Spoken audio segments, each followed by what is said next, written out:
Doppler radar, sponsored by Homeland Bank. And now, exclusive Storm Tracker Doppler weather with meteorologist Chase Ward.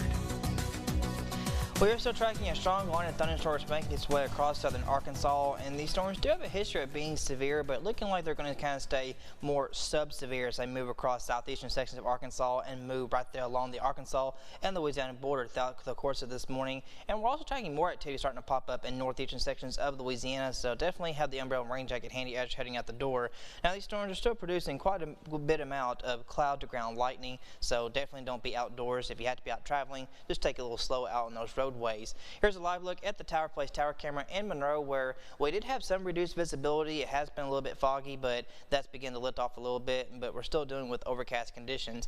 72 degrees, the current temperature at the Monroe Airport, Dewpoints lower 70s, and winds have been calm out of the south and southwest. Now, these storms have weakened off a little bit, but we could still see some gusty winds with some of these thunderstorms. Probably might even see some pea-sized hail as well, but that, again, that's mainly kind of sub-severe. But a lot of heavy rainfall occurring in Union County, pushing into Ashley County now, across it, about to pick up on some decent amount of rainfall. El Dorado, you guys have already been dealing with it, along with Magnolia and Camden, and still more activity kind of popping up back across the ArkLaTex area and also across central areas of Louisiana. But biggest concern with these thunderstorms is the potential for some flash flooding, because our rainfall rates are still relatively high, and we're still kind of recovering from all the rain we picked up earlier in the week. Temperatures are holding off in the lower 70s across Louisiana, still in the mid 60s across southern Arkansas, 69 Monticello, 70 out in Ruston, and 62 degrees El Dorado. There's still enough energy for some of these thunderstorms, with the dew points holding off in the mid to upper 60s, and we got lower 70s across much of northeast Louisiana, so definitely a very moisture rich environment across our region.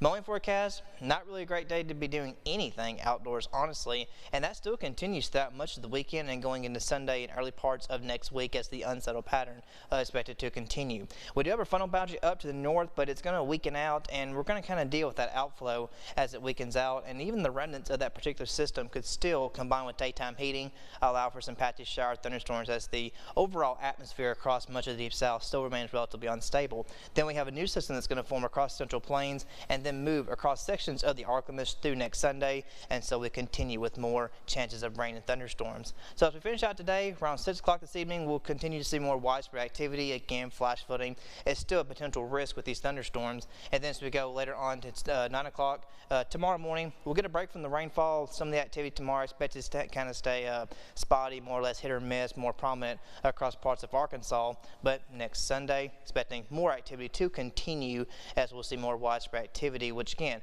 flash flooding still potentially one of the main concerns, because it's not going to take a whole lot for some low-lying spots or areas with poor drainage to begin to kind of pile up. When the water falls, it doesn't really have anywhere to grow with our saturated soils. As far as severe weather, again, there is that marginal risk that extends across portions of Arkansas for tomorrow, and that also goes into next Sunday.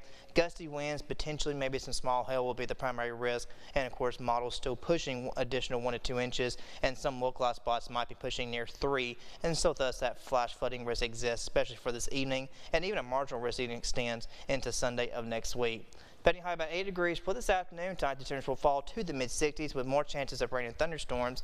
Tomorrow, mostly patchy activity. Winds will be a little bit calmer out of the south. And then temperatures will continue to rise as winds stay southerly through next week, rising to the upper 80s and potentially getting into the 90s by next Wednesday and Thursday. The red